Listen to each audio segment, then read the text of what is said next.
of the deep. And from the beginning, from the time he ventured forth from his first cave, man has been a wanderer, a seeker of horizons. Even in biblical times, there was search for the promised land, and the 500-mile-long exodus from Egypt lit an historic flame. How races reach their home countries is an unknown, but man's great voyages are his story, as with the longboats of Leif Erikson, as with the man who sailed the ocean blue in 1492, and every schoolboy knows what he found. Stanley discovered Livingston in what is now Tanzania. Peary discovered the North Pole in 1886. But all man's great adventures, even the inner discoveries of mind and medicine, took place in man's own environment. 4 days from tomorrow, if all goes as scheduled, man will first set foot on the moon. That's a journey of about 250,000 miles. He has come to 9.4 miles of reaching it before, but that 9.4 miles is greater than all the distances man ever has traveled. It takes us to the tomorrow of the universe. And the Spirit of God moved upon the face of the waters. And God said, "Let there be light." And there was light.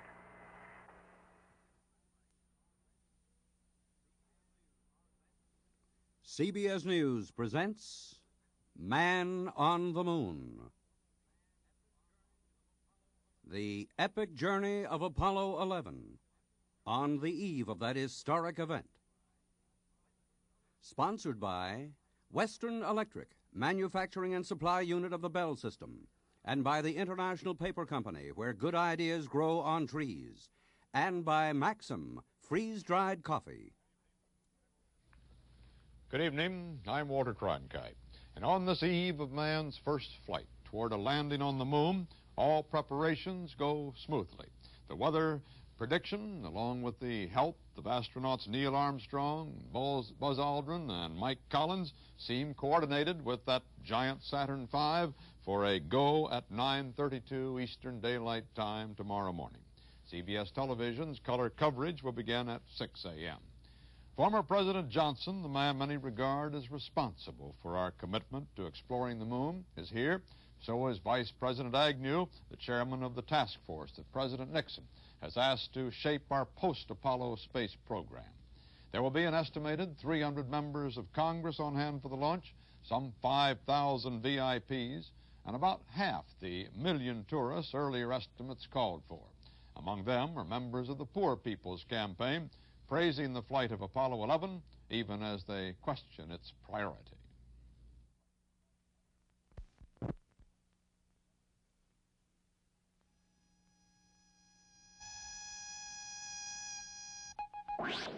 The laser beam. It was still just a gleam in the eyes of scientists until 1965, when engineers at Bell Labs and Western Electric became the first to put the laser on the job in industry. The job? Piercing holes in industrial diamonds to make thin telephone wire. Today, Western Electric uses the laser to cut material for thin film electronic circuits. We also use the laser to measure and to weld tiny parts for equipment we make for the Bell telephone network. Someday, the laser beam may transmit telephone calls and other data. Someday, you may find yourself talking over one. Western Electric. We make Bell telephones. We were also the first to put the laser beam on the job in industry.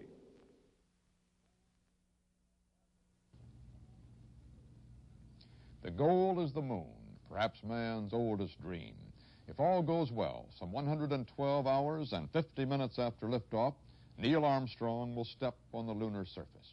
The proposed landing site is here on the southwestern side of what a learned astronomer called the Sea of Tranquility.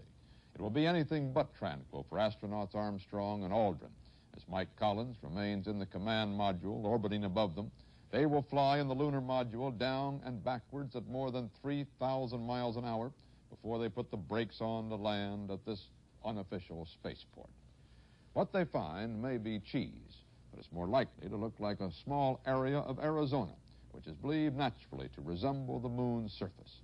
There, geologists have put together an imitation of what the astronauts expect to find at landing site 2.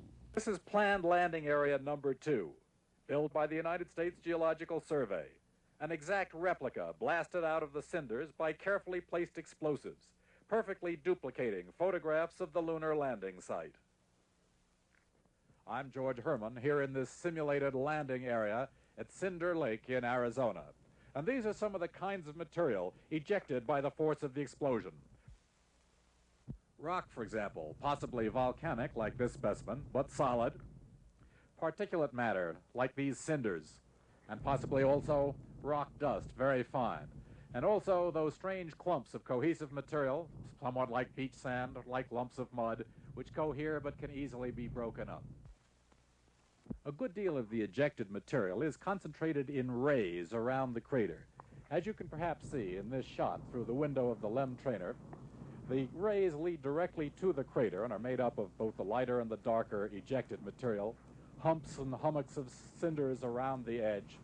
And as you get closer to the edge, you can see the distinctive features of an impact or explosion crater, particularly this sharp rise up to the edge and then the steep fall away down inside. These are typical of newer, younger craters. In time, erosion will soften these craters. The processes of the wind, the rain, the cracking force of the ice, and of course our teeming life here on Earth will make this a softer, smoother, rounder thing. Meteor Crater, for example, nearby here in Arizona, is not old compared with the mountains of the moon, and yet it already has a more softly rounded look of erosion at work. There's erosion on the moon as well, of course. The fact of micrometeorites impacting on the surface, the shock from bigger meteorites and from possible moonquakes is going to do some eroding. And to test that and see the process at work and to gauge it, the astronauts have brought along some tools. A hammer and a sampler. It's a simple process. Drive the sampler into the soil. If it's as soft as some scientists think, they can simply push it in. If not, to get it in all the way, the side of the geologist's hammer, to drive it down to its full depth. And then out it comes, and there would be 16 inches of lunar surface. The top few inches probably bleached by the solar wind and the radiations from the sun, but under that, who knows? Possibly some spores of life or some bacteria. It would be a great scientific discovery. It could also be a great danger if they turned out to be unfriendly to Earth life forms, including astronauts. And on down beyond that, still further questions to be answered. Some scientists think they might strike ice, frozen water under the surface of the moon. Extremely important for the future of lunar exploration, if it should turn out to be true. In all, in this one little tube, 16 inches of the history of the moon. But up to now, what do we know about the moon's origin? Was it initially a satellite or a smaller planet captured into Earth orbit? Some scientists contend that the moon was spun off by the Earth, like mud from the rim of a turning wheel. One widely accepted theory holds that our solar system was once a cloud of interstellar hydrogen, waiting to be born 5 billion years ago. The sun was formed first. Then the protoplanets, the Earth and the moon, were shaped to circle the sun. The moon cooled first, its outer crust hardening. Giant asteroids colliding with the moon broke its crust, releasing seas of molten lava. As the lava formed seas, impact debris became the mountains of the moon. When the crust cooled, fissures opened and ridges formed. Later, volcanic pressure and meteoroids shaped craters that pitted virtually all of the moon's surface. All this is theory, however. We should know a good deal more about the moon next Sunday. That's what we're going there for. The moon has been such a mystery to men who have compared it to everything from a dead princess to a ghostly galleon tossed upon windswept seas, that it is little wonder that the race for her should have reached such desperation and seemed, a little more than a decade ago, so improbable. As Sputnik 1 let loose a beep heard around the world, exploring space became serious business, not just science fiction fantasy. The Russian launching of the first artificial satellite marked the beginning of a new age with a space-oriented view of man and his destiny, a second Copernican revolution. More Russian successes followed. Yuri Gagarin was the first man in space. He orbited the Earth in Vostok 1 for 108 minutes. There were more Russian firsts. Valentina Tereshkova, the first space woman. Alexei Leonov, the first man to walk in space. Zone 5, the first unmanned vehicle to circle the moon and return to Earth. That the Russians would land a man on the moon before us seemed inevitable. A month after Gagarin's flight, we sent the first American into space. Alan Shepard rode Freedom 7 in a suborbital lobe 302 miles downrange. The one-man Mercury program was off to a good start. However, Gagarin's achievement paled our first splashdown and recovery. 9 months later, we matched the Russian feat. Astronaut John Glenn in a Mercury Atlas orbited the Earth 3 times in Friendship 7. President John F. Kennedy's exhortation to land a man on the moon before this decade was out seemed possible. It was the 2-man Gemini program, however, that gave us a decisive lead over the Russians. In less than 5 years, the U.S. accomplished techniques that made us first in space. Ed White became the first American to walk in space, and Gemini's major objective, a space rendezvous, was achieved. Astronauts Wally Schirra and Thomas Stafford flew Gemini 6 within inches of Gemini 7 and in formation for several hours. 3 months later, astronauts Neil Armstrong and David Scott, flying Gemini 8, achieved a space rendezvous and docking with their Agena target vehicle. The U.S. had 2 firsts, the world's first docking, but also its first near tragedy in space. Mechanical problems in the spacecraft caused it to go into a violent spin. The astronauts made an emergency landing in the Pacific. This was one of 2 close calls lunar astronaut Armstrong was to experience. The docking of the 2 space vehicles brought us a step closer to Project Apollo and the moon. In 1962, LOR, Lunar Orbit Rendezvous, and the 3-stage Saturn V launch vehicle had been selected by NASA as the means to get there. A LEM, a lunar module, would fly to the moon's surface and return the astronauts to the Lunar Orbiting Command Module. Photographs from Ranger, Surveyor, and Lunar Orbiter showed where the LEM could land and what the moon's surface looked like. NASA announced that astronauts Gus Grissom, Edward White, and Roger Chaffee would be the crew for the first manned Apollo flight. A month before the launch, a flash fire in the spacecraft killed the 3 during a test on Cape Kennedy's Pad 34. This tragedy was the most damaging for the program. Costs mounted as more setbacks and delays developed. 1967 also was a bad year for the Russians.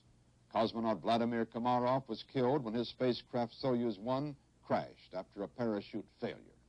A few months later, Yuri Gagarin died in an airplane accident. It was almost 2 years before either country had another manned space flight. Apollo 7, the first manned Apollo flight, was launched successfully in the fall of 1968. Astronauts Schirra, Isley, and Cunningham successfully tested the launch vehicle, spacecraft, and ground systems in Earth orbital flight. 2 months later, we had our greatest triumph. Apollo 8, carrying astronauts Borman, Lovell, and Anders, was launched into space by a Saturn V. The 3 broke free of Earth's gravity for the first time in history, traveling 250,000 miles to the moon, orbiting 10 times at altitudes as low as 69 miles, and returning to a safe splashdown in the Pacific.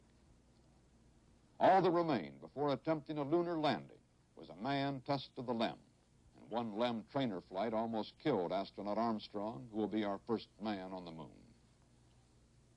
In space, Apollo 9 and 10 tested the manned operation of the entire Apollo spacecraft, 9 in Earth orbital flight and 10 in lunar orbit, with the LEM descending to within 10 miles of the lunar surface.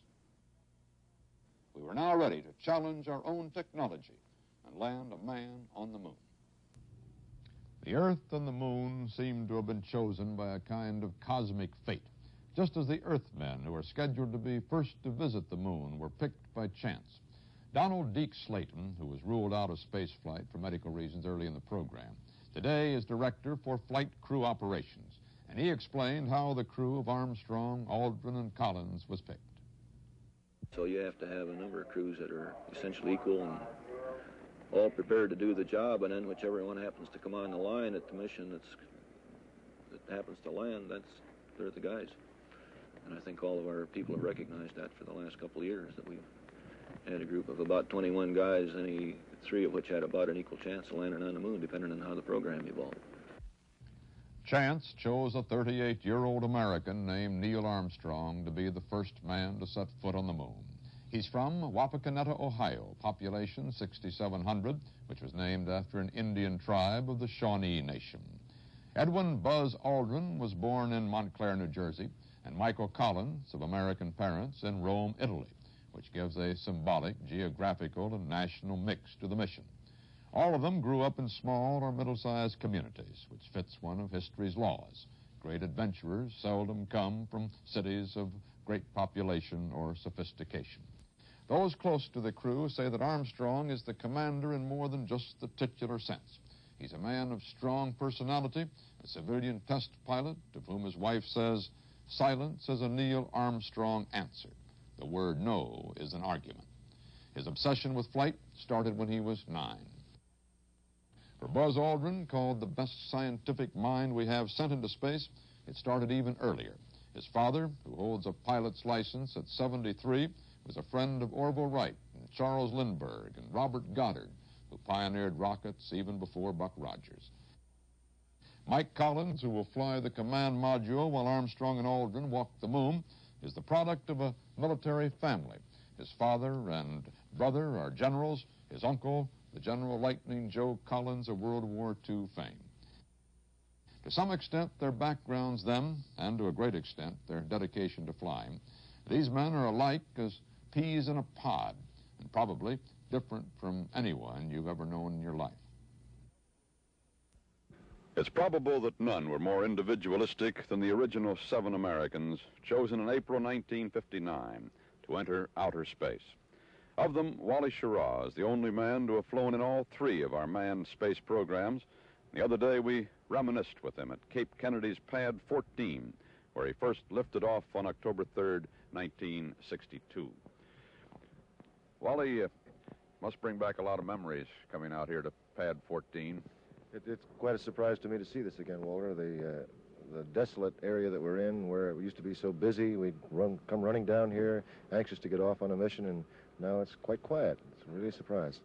What was your emotion, Wally, when you first saw a big rocket fired and knew that someday you were going to be riding on the nose of a firecracker like that? Well, that same thought still occurred. Where do I say no? And of course, when I was first interviewed for the space program, I did want to say no. I was involved in a rather exciting airplane, and I thought there's nothing better than that.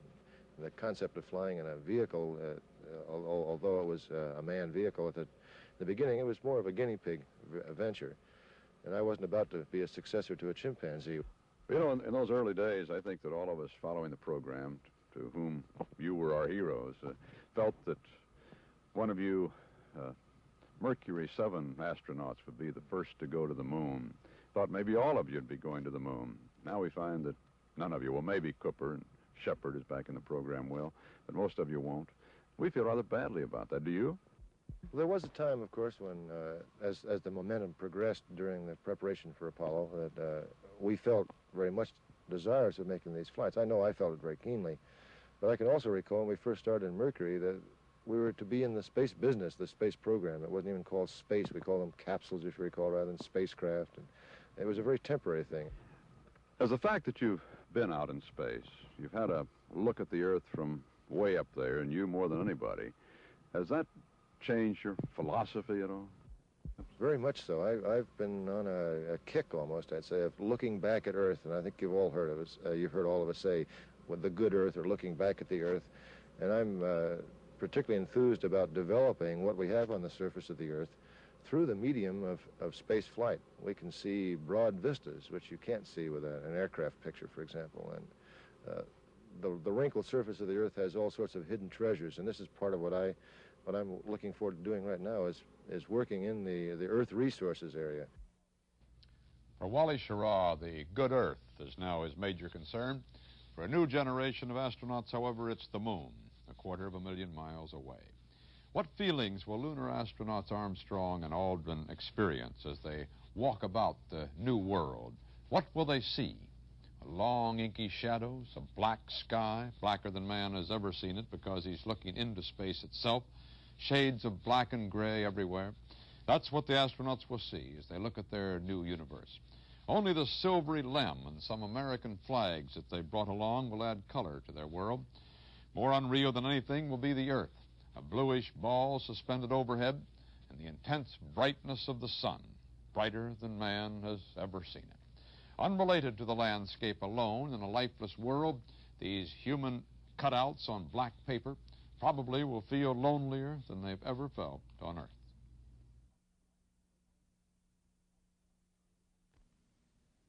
This is the coffee. It doesn't care that it looks different. It's the way coffee is going to look from now on. The coffee. It doesn't care that it tastes different. This is the way coffee always should have tasted. Now it does. The coffee. It doesn't care who brews it. You can't brew it bad. The coffee. It doesn't care that it comes in a jar. It knows it's different from anything else in one. The coffee.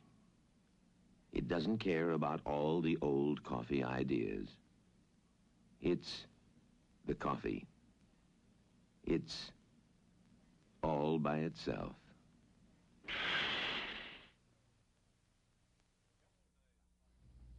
Yesterday's science fiction is today's fact. The methods are different, but the important thing is that tomorrow morning, man will lift off toward the moon. This Apollo 11 mission gets to the moon just as did the dress rehearsals, Apollos 8 and 10. 9:32 a.m. Eastern Time, liftoff. 9:43, into Earth orbit, 115 miles high, 17,500 miles an hour. 12:16 noon. On the second Earth revolution, the Saturn third stage speeds them up to 24,200 miles an hour. They're on the way to the moon. 12:52 p.m. The command module docks with the lunar module, jettisons the rocket's third stage. 3 days of planetary voyaging ahead. Saturday, 1:26 p.m. Eastern Time, the moon's alongside and they brake to go into lunar orbit 69 miles high. 1:42 p.m. Sunday. Armstrong and Aldrin cast off in the LEM, undocked from the mothership and watchdog Michael Collins. He'll continue to circle the moon, waiting up for their return almost 28 hours later. 3:10 p.m. Sunday, Armstrong and Aldrin begin their landing approach, slow down and drop at 5 or 6 miles an hour onto the moon. 4:07 p.m. next Sunday. It is this bullseye that is 4 days travel time, centuries of dreaming time from the face of the Earth. The years of finely tuned man-hours, the millions of finely turned parts, all of them aimed at this point in time, this point in space. The time is next Sunday. The place is the lunar surface. And for all of that, this simulation is some of what Armstrong and Aldrin will seek to accomplish during their moments on the moon. The first man out is the engineer who is simulating the actions of Apollo 11 commander Neil Armstrong. As he descends the ladder, he pulls a lanyard that pops open a kit containing many of the moon team's working implements. And he unveils an Apollo 11 plaque on his way down to the surface. It is a tedious process making this descent from the lunar module cockpit, something the astronauts have simulated with great care, something they'll do with even greater care on the moon. The commander will step first into the pod of the front landing gear. Then, after assessing his situation, he'll probably move left foot first onto the surface of the moon.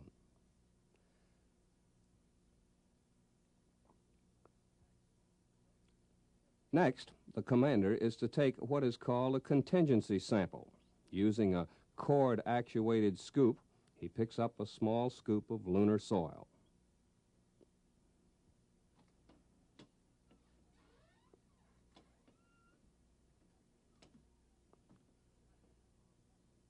The packet is on the scoop, and the packet goes into a pocket of his flight suit.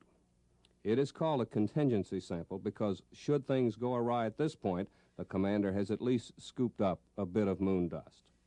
Once this is done, it is time for the second pilot, in this case, the man who is simulating the actions of Buzz Aldrin, to make his descent to the lunar surface.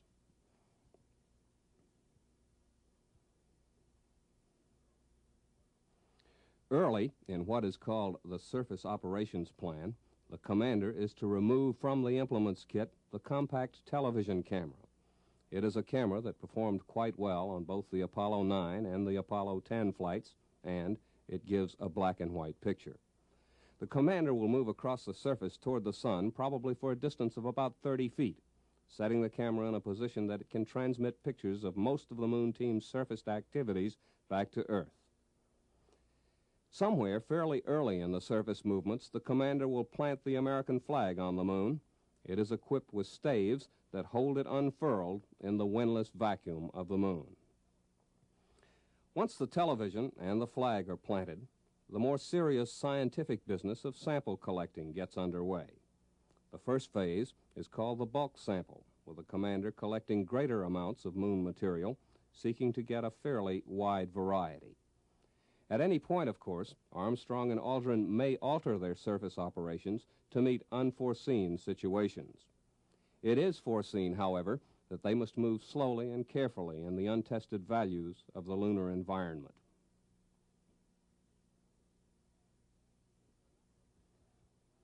Another of their tasks is the removal of some rather exotic experimental gadgets from the spacecraft to be left on the Moon after they leave. The package is called ESEP, Early Apollo Scientific Experiments Package. These are stored in the descent stage of the lunar module. Both astronauts are involved in taking them out and putting them into place on the lunar surface.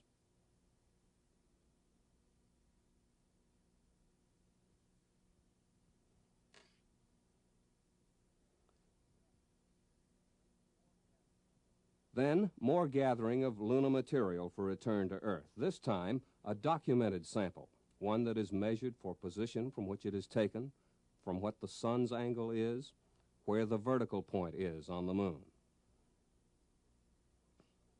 This instrument is called a gnomon. It shows exactly what the vertical is. It has on it a color scale.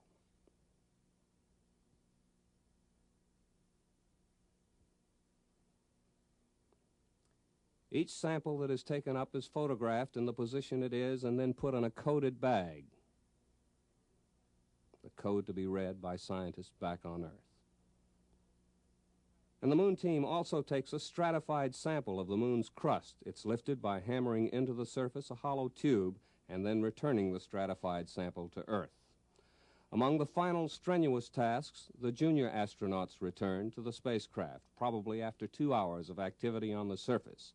Then the commander sends boxes containing those lunar samples up a tether to the lunar cockpit. And finally, the commander will make a slow and deliberate and careful climb from the surface back to the limb to close up tight for a substantial rest before lifting off for home.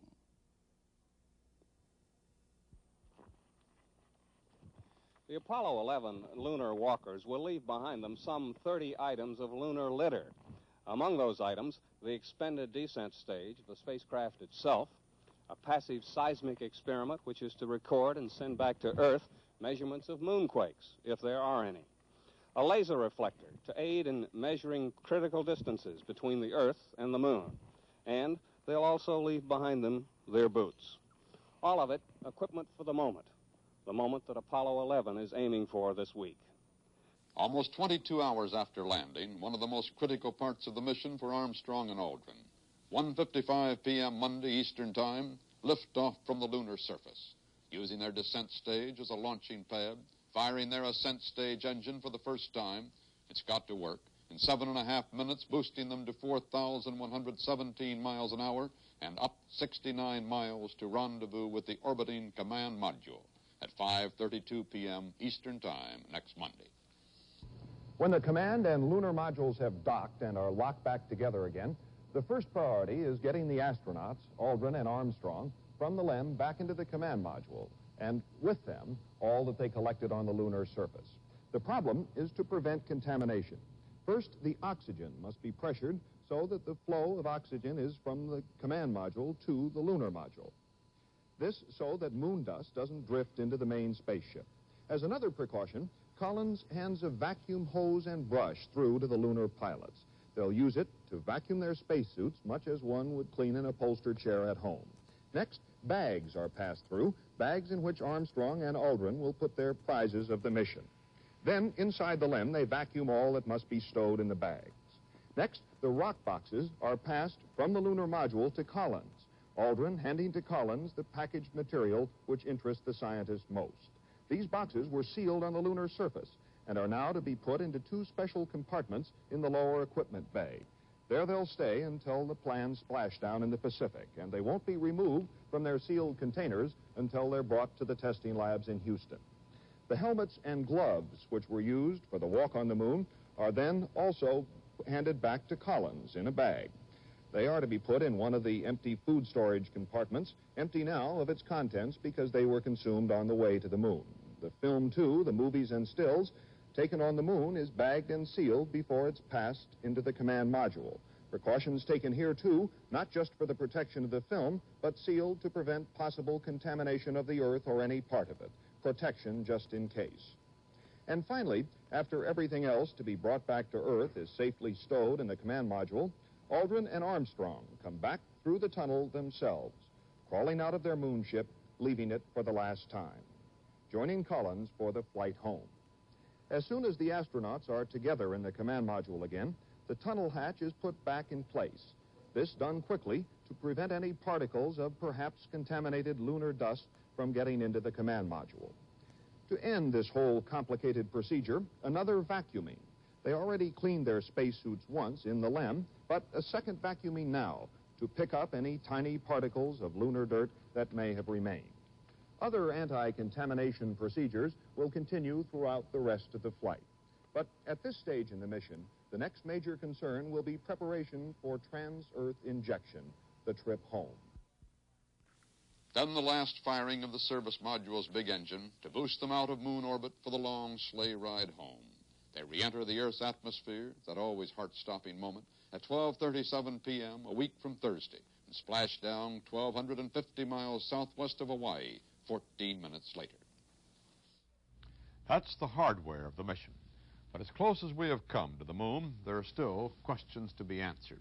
One of them is a scientific question, which is a matter of great concern to a good many medical men.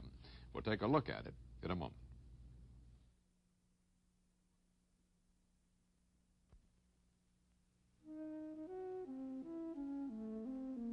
"25 miles west-northwest of Honolulu lies Makaha, famous for surf.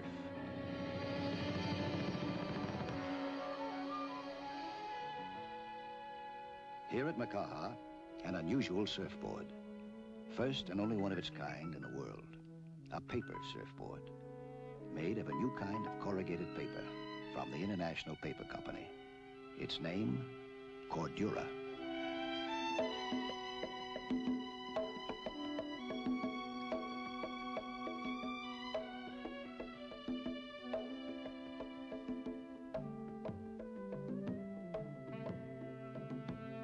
New Cordura stays strong, stays rigid, no matter how wet it gets. New Cordura stands up to damp storage, wet weather, even immersion in water. Look for some big changes in the produce industry, in the shipping industry, in the construction industry, in any industry where corrugated paperboard has to stand up to water.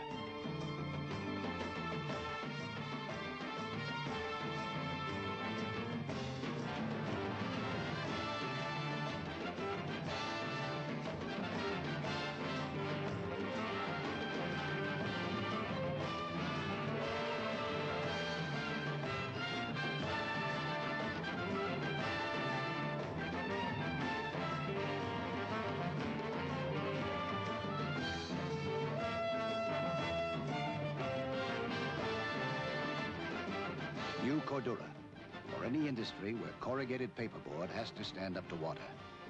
Cordura, from the International Paper Company, where good ideas grow on trees. It just could be that the astronauts of Apollo 11 bring back germs from the moon that man is not capable of dealing with. In the words of one microbiologist, decontamination of an infested astronaut presents problems yet unsolved. There is a way to attempt to solve them. It is at this point in past missions that bands started playing, the astronauts shook hands with the recovery crew and made little speeches. This time, they'll be treated like they had the plague. For, though the odds are extremely small, there's a chance they may. Once on the water, Armstrong, Collins, and Aldrin will put on special overalls and masks before getting out of their spacecraft. The outfits are formally called BIGs, for biological isolation garments. Then, the spacecraft is sealed, and it and the astronauts are sprayed with betadine, an antiseptic commonly used by surgeons to kill bacteria. It's also an ingredient of some hair shampoos and mouthwashes. It is the early part of the recovery procedure that is most often criticized. Although the contamination danger is small, some scientists think the astronauts should remain in their spacecraft and be transferred directly to a quarantine facility. If there is such a thing as lunar bacteria, it could escape into the sea when the hatch is open, and few things are more conducive to life than warm seawater. On board the recovery ship, the astronauts will scramble into a large trailer called a mobile quarantine facility. This will be their home for the next several days, as by ship and plane and truck, they are returned to the Manned Spacecraft Center in Houston. Parts of the trip, particularly the transfer off the ship at Hawaii, seem almost as hazardous as anything they've attempted in outer space.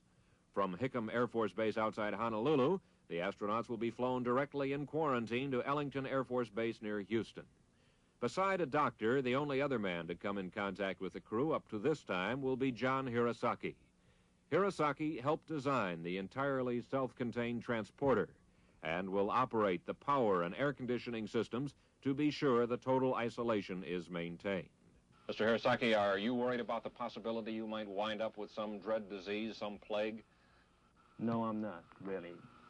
I think the probability of contamination is extremely remote. What does your wife think about this job you have? She thinks it's very interesting. However, she doesn't particularly agree with the extended quarantine period. Besides preparing the lunar samples and passing them through to the outside, Hirosaki will function as chief cook and bottle washer for the astronauts during the trip back to Houston.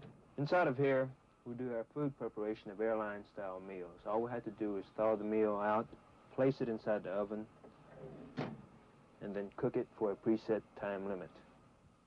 Living inside the transporter is about like living in a house trailer, though the beds are a lot less comfortable. There is provision for a sixth man inside, just in case someone, a frogman for instance, should accidentally come in contact with the astronauts during the recovery operation. But other than Hirosaki, the only outsiders scheduled to share the first days of quarantine with the astronauts will be a young NASA flight surgeon, Dr. William Carpentier. We're really following them based on clinical experience. There's no new innovations, no new things that we're doing. We're following them like any physician would follow a patient for any signs of infectious disease. Arriving at the Manned Spacecraft Center in Houston, the astronauts will spend the remainder of their 21-day isolation period in this $8 million special building, the Lunar Receiving Laboratory. Dr. P.R. Bell is in charge not only of the astronauts, but of the samples they have brought back from the surface of the moon. We then get them into the vacuum laboratory and put them in some Class 3 cabinets where the cabinets are tight so no gases leak in or out. And then these outside wrappers, which are put on to protect them, are stripped off, and all the terrestrial organisms that came from the astronauts and went on are sterilized off the outside of these boxes with things that are guaranteed to kill terrestrial spores and microorganisms. And then these boxes are washed and dried and then taken into the vacuum system and opened, and the samples are taken out and looked at. We photograph them. We chip little chips off of some of the pieces, most of the representative pieces, to send down for the biological quarantine testing, and then we photograph where the chip came off and the chips themselves, and we take some small chips for physical chemical testing to tell roughly what kind of materials, roughly what the chemical composition is, and a number of these things. But generally, most of the samples remain in the vacuum system, then sealed up in cans, vacuum-tight cans, waiting for the time when the quarantine tests are finished and we know they're safe to be distributed to other principal investigators. For every question we answer, 1,000 will grow in its place as a result of these measurements. But we do hope we'll get some of the basic questions answered. For sure, whether the moon was once melted. for sure how long these rocks sat on the surface of the moon. That we can expect to get. How long it was since these very rocks were crystallized, if they were ever melted once, or were formed in whatever form they are now, or from the time they were put together as a rock. How long was that? And a number of things of this sort we hope to find out. But could we have gotten as much as 130 pounds of rock without sending men to the moon? The Soviet launched Saturday of an unmanned space vehicle estimated to reach the moon after Apollo 11's blastoff, possibly to return lunar samples to Earth before we do. Again raises the questions of manned versus unmanned flights. Could a considerably less expensive unmanned spaceship bring back the same lunar matter that we've spent $24 billion to obtain? Since 1968, it would appear the Russians thought so. Unmanned probes, Zone 5 and 6, that orbited the moon and returned to Earth, and experimental space stations like Soyuz 4 and 5 have been the thrust of their space ventures. Their successes were not followed by any manned lunar flight attempts as far as we know, however. We asked astronomer Thomas Gold of Cornell and physicist Ralph Lapp their views on manned versus unmanned flight. One could have indeed mounted a substantial program for the instrumented investigation of the moon, would have done more for the same money, but would you have been able to raise the money if it did not involve the degree of emotional commitment that one has to the manned program? I think probably not. Well, from a scientific viewpoint, it certainly isn't necessary. We cannot justify in the scientific community the price of admission to the moon on the basis of the scientific information to be gained. It simply isn't worth it. I would say that, however, that decision was made by President Kennedy, and it is made on non-scientific grounds. This is essentially because it's there, because it's a competition with the Soviets, because it'll stretch our technology. There are many reasons. The scientific reason was certainly probably the last. I'm afraid at this stage, science is certainly in the back seat. The most important thing is to make sure that everything works, of course, to bring the men back safely. This is, of course, always a basic kind of conflict in a manned mission that is supposed to do some scientific work. And that is a conflict that NASA will have to face up to very much more in the future if manned exploration is to become successful. I think that from the standpoint of the knowledge of our universe, it has been almost entirely gained here on Earth. It's been aided somewhat and will be aided more by instruments which get beyond the obscuring veil of the Earth's atmosphere. But I think that man, as the quester into space, is a relatively feeble instrument for perception. For the future, I think that the unmanned program ought to have a very much larger share, and that the public ought to take it to its heart much more. You know, I could foresee an unmanned investigation of the moon which would, to me, be just as thrilling as the manned. I happen to know that many scientists are extremely anxious for the astronauts to land on the moon, but not for the reason you might think. They're not anxious just for them to land. They're anxious so that they can get some of this sensation over with, so that we can get down to the basic stuff of science, space science, and send the instrumented probes out. These instrumented probes have had low priority. Man in space, the sensation, the spectacle, the drama, has overlorded the science. Science has played second fiddle. It has piggybacked its way into the space program. The Soviets have done an awful lot of work in the area of the planets, and it may be difficult for us to stay ahead there. I would worry, for example, that a few years from now some very important information might come from Mars. And there it would worry me if the Soviet Union were the only party that could acquire this kind of information, and we could only read it in the pages of Pravda. That would be a distressing thing.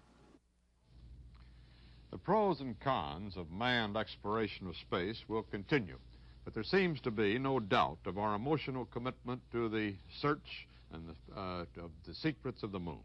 As the president who committed this nation to choosing the moon as a goal said, you may as well ask, why climb the highest mountain? Why, 35 years ago, fly the Atlantic? Why does Rice play Texas?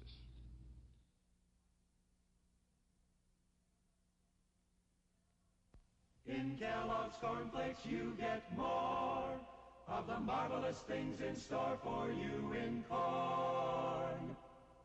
You get more of the marvelous richness, more of the marvelous flavor, more of the marvelous nourishment of corn to savor. Crisp by Kellogg's into famous flakes, with more of the marvelous cornness. Kellogg's Corn Flakes cornness, more of the marvelous cornness of corn. Jennifer, what a darling maternity dress. Oh, you're not? Time to get back into things? Eat smart at every meal, starting with breakfast. Kellogg's Special K breakfast is only 240 calories, 99% fat-free. And delicious Special K is loaded with protein. Let the Special K breakfast help you get back into things. Doesn't Jennifer look slinky? What a figure. I hate her. Oh, hi, Jen. We choose to go to the moon. We choose to go to the moon.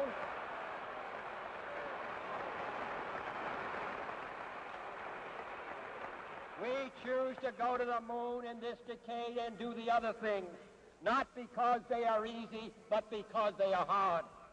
Because that goal will serve to organize and measure the best of our energies and skills. Because that challenge is one that we're willing to accept, one we are unwilling to postpone, and one we intend to win, and the others too. To many persons, there is a significance in that pledge of President Kennedy's that goes beyond the space program itself. It shows what this, the richest nation in history, can do if it puts its mind to it. To these persons, Apollo 11 demonstrates that we can end poverty, cure cancer, avoid war. To others, our commitment to outer space represents a priority we should give to other domestic and foreign matters. And the man in the street of great cities around the world offers his opinion. What we're doing now is something experimental. We don't know what practical benefits will come out of it, but as any other experiments in science, years from now, this may be something that'll be very beneficial to the whole world and the United States. We should go out into outer space, make sure we get there, beat the Russians and any foreign power, and put our flag up there, just in case. It could have a military significance, and it cannot. This we don't know, but we cannot gamble. The security of this country is far greater than all the money involved, as far as I'm concerned, and every citizen should feel that way. Well, tell me, sir, do you think all the money they're spending on the space program is worth it? No, I don't think it's entirely worth it. What do you think the money should be going for? I think it should be going for America, for the poor people here in New York City. I'm saying, as a Frenchman, as a citizen of the world, what do you think of this enormous American effort to put a man on the moon? I think it's absolutely fantastic. It's almost unbelievable, but I think it's too much money. It's a pure waste of money. Well, do you think that in the matter of competition with Russia, for instance, that this is necessary? Yes, that was necessary.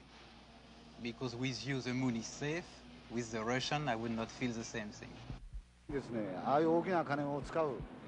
the U.S., there are problems like racial disputes, and in this country, there are campus troubles. Although I don't know much about the military value, I think anyone who conquers the moon can conquer the whole world.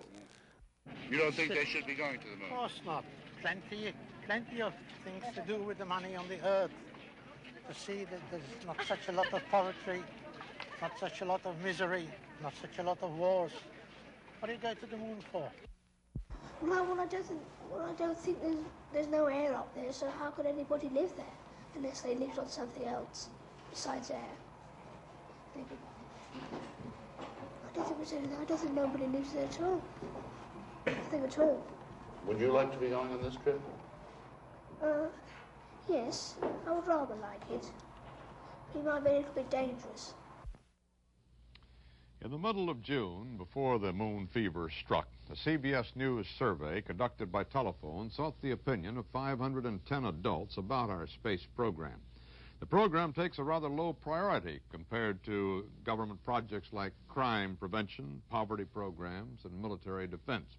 The public's evenly divided on whether the money we've spent so far to get to the moon has been worth it. Looking beyond the moon landing, about half the public wants to continue our space effort at the current level. 3 out of 10 Americans want to reduce our efforts, and only 1 out of 6 Americans wants to increase space exploration. Looking even further ahead to future exploration of Mars, the public, by a margin of over 2 to 1, believes sending men to Mars is not worth the money and effort it would take to get there. And not all public figures agree either. I am for the space program, but I want to see it in its right priority. One which will let it continue into the future and not have to be cut back or abandoned because the nation that supports it is hobbled by internal disorder. And so once the lunar landing and exploration are completed, a substantial portion of the space budget can be diverted to the pressing problems here at home. I want to make it very clear, we can have a space program and clean up our cities. It isn't a lack of tools, and it's not a lack of resources, it's a lack of program, a lack of will. And what we need in our government and what we need in the Congress is the same kind of committee towards making our cities livable as we've had in getting to the moon. I would like to see in a package that everybody can understand, simply done, and not too interlarded with scientific figures and facts. What did they discover? What does it add up to? What was the overall cost finally? And let's just take a look at the sheet. That's the way you do in business. Well, we took a fling at this kind of a commodity, didn't turn out so well. And here is the profit we made, or here's what we lost. That'll be the balance sheet. And the country's entitled to a balance sheet. I think the space adventure is far and away the most glamorous and exciting adventure of this generation. It's going to be for a long, long time. But it's not the most urgent problem. Far more urgent problem is clean air, clean water, improved housing, improved education, a better life on Earth, achieving peace on Earth. These, it seems to me, are far, far more important priorities than being first in space. I would like to take all that we have done and be sure that we utilize all the knowledge that we have gained up to now and follow through to milk the entire Apollo program of every benefit that can come from it. I do hope that we'll try to provide a measured and reasonable distribution of resources for this effort, because I think it will pay us back 100-fold in benefits, in navigation, in communication, in health, in industrial development, in employment. I think it's one of the best investments that we've ever made. The great debate about America and space is an exercise in freedom, the freedom of choice. How shall a people use its excess energies and resources? Here at the launch site for our most spectacular adventure, the doubts, and they are minor doubts, concern the success of this flight and the safety of the astronauts. In Washington and elsewhere, the doubts concern future flights, their number, their cost, and their benefits, as if the success of Apollo 11 were already assured. We are a people who hate failure. It's un-American. It is a fair guess that failure of Apollo 11 would not curtail future space programs, but re-energize them. Success may well curtail them, because for a long time to come, future flights will seem anticlimactic, chiefly of laboratory, not popular interest, and the pressure to divert these great sums of money to inner space, terra firma, and inner man will steadily grow.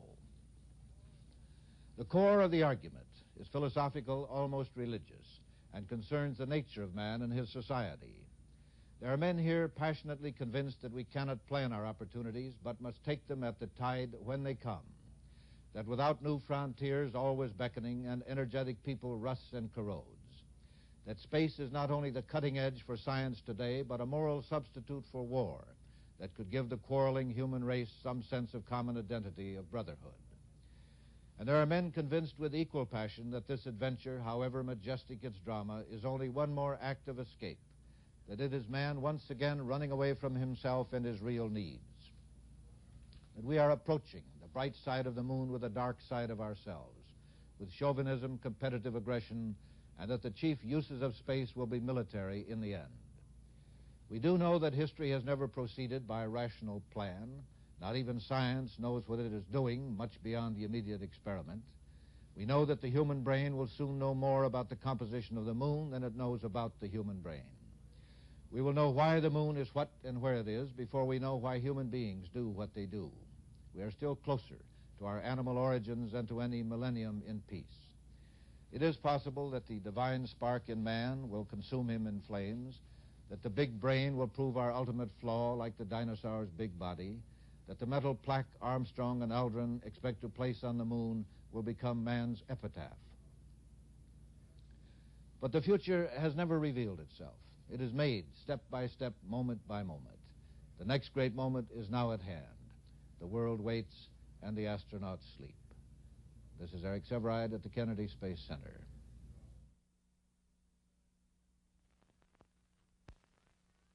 Hi, Mom. Did you remember to feed my turtle? When you talk to someone far away, you need help. You get it from Western Electric. We're the people who make phones, wire that carries your voice to your Bell telephone company, switching equipment that selects a path for your voice, amplifiers that keep your voice strong and clear, and equipment that puts it on a coaxial cable. In fact, all along the way, your voice speeds over a lot of things Western Electric makes. Yes, Tommy, I fed your turtle. Yes, dear, I'm taking very good care of him. Western Electric is in the Bell system to help make sure your voice has a smooth ride every time. And so, on the eve of this epic voyage, everything proceeds apace with the great drama which is Apollo 11. Believers in the space program like to point out that just 0.5% of our projected gross national product would supply $5 billion a year, enough to fund our search of space to Mars and beyond. For we have come so far in such a short time. If you have a 12-year-old child, he or she is the age of the American space program, already having gone through its period of most rapid growth, but with so far to go. And 1,000 years from the day when in the history books World War II was but a parenthetical episode, and the Roosevelts and the Stalins and the Churchills are but footnotes, descendants of that child will be memorizing that date, July 20th, 1969, when Neil Armstrong of Wapakoneta, Ohio, first set feet on the moon. This is Walter Cronkite at the Kennedy Space Center. CBS News has presented Man on the Moon.